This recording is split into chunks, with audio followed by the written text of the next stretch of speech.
Now they say I'm immune. I feel so powerful. I'll walk into that audience.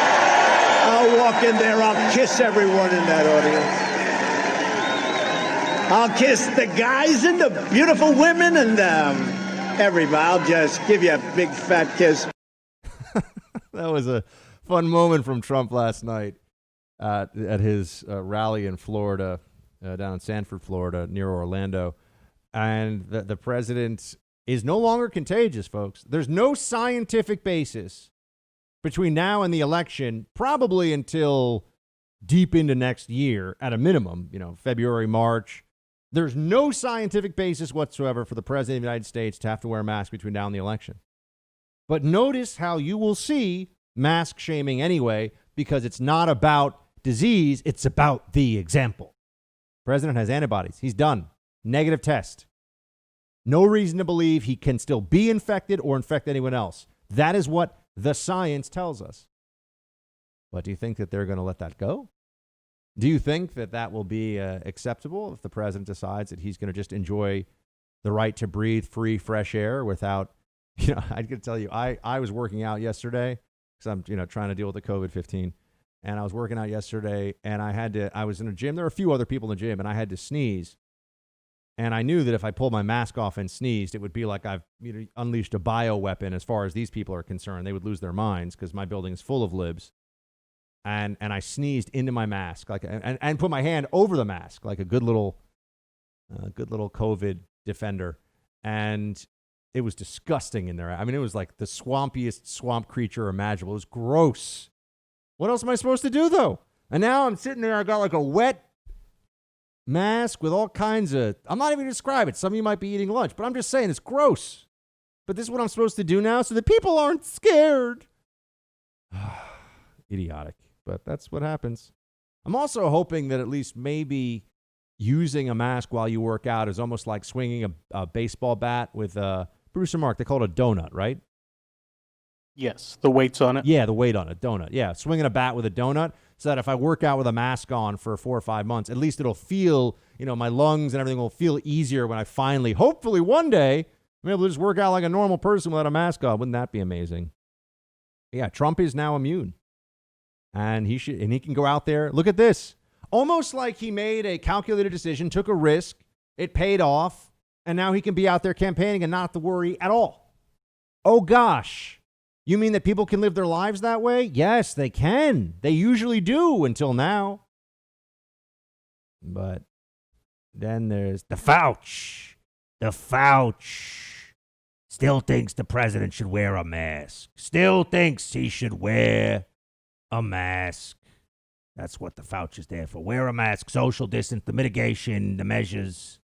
Play 27. I want to talk about this idea of once you're past that 10-day period of showing symptoms, you're likely not contagious anymore. Given that there's so much we still don't know about this virus, would it not be better for those who have been infected? I'm thinking right now specifically of Senator Mike Lee of Utah, who was maskless at the Supreme Court confirmation hearing today. He said that he produced a letter showing that he's outside the 10 days and the doctor gave him the all clear. But I have to say, I don't know that I would feel comfortable sitting next to him so soon. Right. Wouldn't it, in the name of being better to be safe than sorry, wouldn't it be better for President Trump, Senator Lee to wear masks and limit their exposure to others, even if they're past the 10 days? Yeah, as the better part of caution, I think that would be appropriate to do that. I certainly think from a practical standpoint, I probably would do that myself just to be extra careful. That's right. Our chief disease expert, according to the federal government bureaucracy, is telling you that even when you have the most on-the-spot, high-level medical care in the world that's told you that you are negative, you've tested negative multiple times, we know that people have antibodies afterwards for at least a few months, if not longer, that you should still wear a mask, just to be on the safe side. Why not 3 masks? 2 sounds good, but why not 3? Why not mask and goggles? Why not wear a mask when you go to sleep? What if a fireman has to come into your home because there's a fire in the middle of the night and you're breathing and the fireman comes to save you and now you've breathed your COVID on him, so you got to wear it when you're sleeping. Don't you see?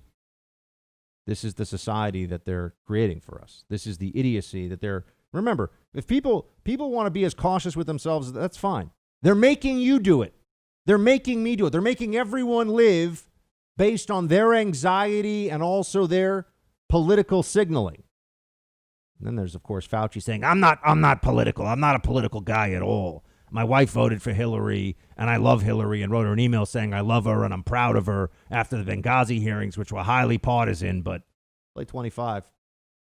In hindsight, doctor, have you put up with too much? Well, I don't know what you mean by put up with too much. I mean, obviously, there are a lot of things that are going on that you would prefer did not happen, like the ad, which put me in a political context, which I spent my entire career staying out of political context. That's not helpful.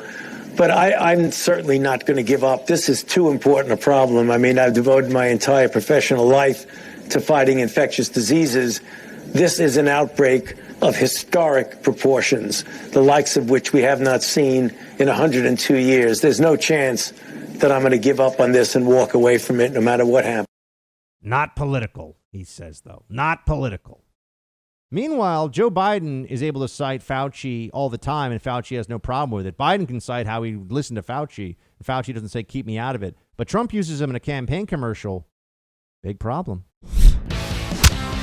Hey, Team Buck, thank you so much for watching The First on YouTube. If you like this video, please click that little thumbs up button so then it will log as liked. And also, if you want to see more great content from The First, please click subscribe.